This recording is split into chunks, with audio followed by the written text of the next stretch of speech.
तुम्हाला माहिती आहे का, पक्षी सुद्धा आपल्या पिल्लांना दूध पाजतात। हो, तुम्ही बरोबर ऐकलत, दूध पाजणारे पक्षी।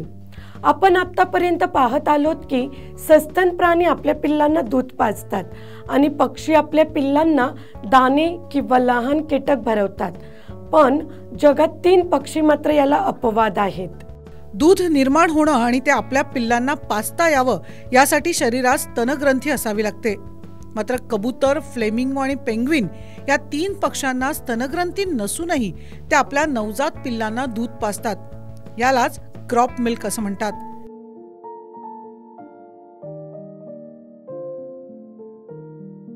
या पक्ष्यांचं दूध हे सस्तन प्राण्यांच्या दुधाप्रमाणे नसतं। या द्रव पदार्थामध्ये सस्तन प्राण्यांच्या दुधामध्ये जो लॅक्टोज घटक आढळतो तोही नसतो। पण तरीही या पदार्थामध्ये मोठ्या प्रमाणावर पोषण मूल्य असतात। हे 3 पक्षी जेव्हा सुरुवातीच्या दिवसात अंडी उबवत असतात तेव्हा त्यांच्या अन्ननलिकेजवळ असलेल्या या क्रॉप ग्रंथीमध्ये चरबी आणि प्रथिने तयार होतात। पुढे पिल्लांना जन्म दिल्यावर यातूनच ते दूध निर्माण करून आपल्या पिल्लांना पाजतात। यापैकी एक पक्षी म्हणजे कबूतर। कबूतर या पक्षाच्या जातीमध्ये नर आणि मादी दोघही आपल्या नवजात पिल्लांना जवळपास 1 आठवडा दूध पाजतात। कबुतराची पिल्लं ही जन्माला आल्यावर केवळ द्रव्य पदार्थाचंच पचन करू शकतात, त्यामुळे त्यांना दाणे न भरवता दूध पाजलं जातं। हे दूध जाडं, पिवळसर, पांढरा द्रव्य घटक असतो।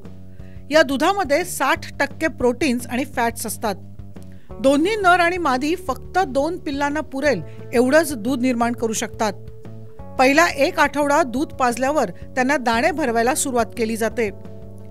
फ्लेमिंगो सुद्धा आपल्या पिल्लांना जन्माला येतात जवळपास 2 महिने दूध पाजतात। नर आणि मादी असे दोघेही दूध निर्मिती करत असतात। फ्लेमिंगोच्या आहारामध्ये कॅरोटिनॉइड रंगद्रव्य असतं। या रंगद्रव्यामुळे त्यांचं क्रॉप मिल्क हे लाल गुलाबी रंगाचं असतं। या दुधामध्ये प्रोटीन्स आणि फॅट्सचं प्रमाण खूप असतं, त्यामुळे या पिल्लांमध्ये चांगली प्रतिकार शक्ती निर्माण होते। नवजात पिल्लांना 2 महिन्यांपैकी सुरुवातीचे काही आठवडे फक्त दूध दिलं जातं, त्यानंतर त्यांना बाहेरील अन्न द्यायला सुरुवात केली जाते।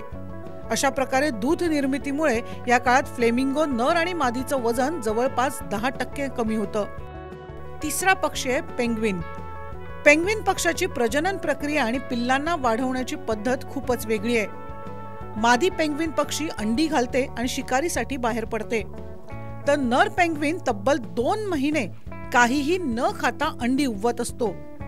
जर मादी पेंग्विन येईपर्यंत अंड्यातून पेंग्विनचं पिल्लू बाहेर आलं तर त्याचं पोषण करण्यासाठी नर पेंग्विन आपल्या अन्ननलिकेतून दुधासारखा स्त्राव तयार करून पिल्लांना भरवतो। त्यानंतर मादी पेंग्विन आल्यावर ती आपल्यासोबत आणलेली शिकार पिल्लांना भरवून त्यांची काळजी घेते।